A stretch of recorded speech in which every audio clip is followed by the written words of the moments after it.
Assalamualaikum warahmatullahi wabarakatuh. Perkenalkan, nama saya Fani Adi Prayogi dengan NPM 2016 dari Prodi PGSD 2A.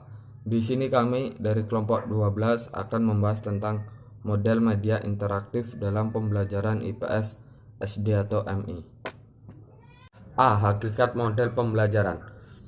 Model pembelajaran merupakan kerangka konseptual yang melukiskan prosedur sistematis dalam mengorganisasikan pengalaman belajar untuk mencapai tujuan belajar tertentu dan berfungsi sebagai pedoman bagi para perancang pembelajaran dan para guru untuk merencanakan dan melaksanakan aktivitas pembelajaran. Model pembelajaran setidaknya harus memenuhi 4 karakteristik dasar, yaitu sistem sosial, prinsip-prinsip reaksi, dan sistem pendukung.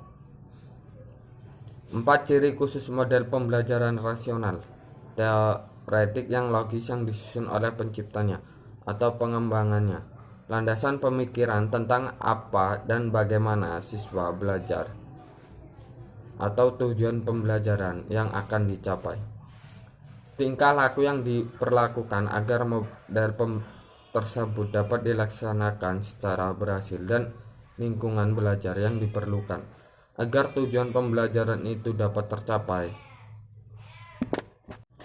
B. Model pembelajaran interaktif dalam IPS di SD atau MI. Model pembelajaran interaktif mengacu pada falsafah pendidikan konstruktivisme bahwa pengetahuan dibentuk oleh siswa, bukan ditransfer oleh guru. Dalam proses pembentukan pengetahuan tersebut, guru berperan sebagai fasilitator, motivator, dan mediator. Model interaktif dirancang agar siswa bertanya dan kemudian menemukan jawaban pertanyaan mereka. 9 faktor yang perlu diperhatikan oleh guru agar siswa terlibat aktif dalam kegiatan pembelajaran. Faktor-faktor tersebut dirangkum oleh Udin S. Winataputra. Faktor minat dan perhatian, faktor motivasi, faktor latar atau konteks, faktor perbedaan individu, faktor sosialisasi, faktor pembelajaran sambil bermain, faktor belajar sambil bekerja, faktor inquiry, faktor memecahkan masalah. C. Penggunaan sumber pembelajaran dalam IPS di SD atau MI. Penggunaan sumber belajar seperti yang dicetuskan dan dikti memiliki fungsi teoritis dan praktis. Fungsi teoritis berkenaan dengan menggunakan sumber belajar dalam kegiatan yang dikaji efektivitasnya, yaitu proses belajar dan hasil belajar yang dicapai siswa. Fungsi teoritis berorientasi dengan kegiatan penelitian pendidikan untuk mengetahui hubungan antara sumber belajar dengan proses dan hasil belajar.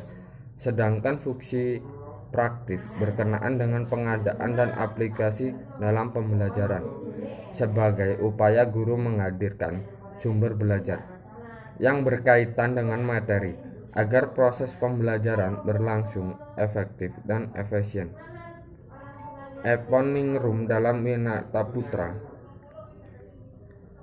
menyebutkan bahwa belajar dapat dikelompokkan menurut jenisnya menjadi 4 kategori.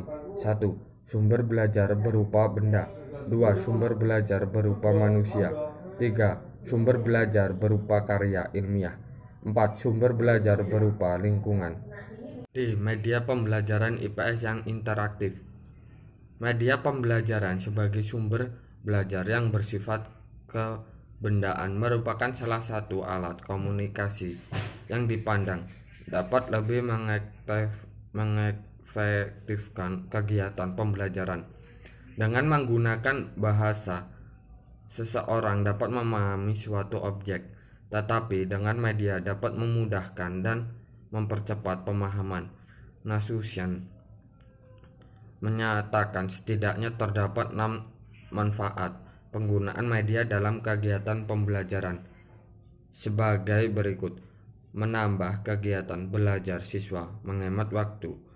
Belajar menyebabkan agar hasil belajar lebih permanen atau menetap, membantu siswa yang ketinggalan dalam pembelajaran, memberikan alasan yang belajar untuk belajar karena membangkitkan minat, perhatian, motivasi, dan aktivitas pada siswa, memberikan pemahaman yang lebih tepat dan jelas. Terima kasih. Wassalamualaikum warahmatullahi wabarakatuh.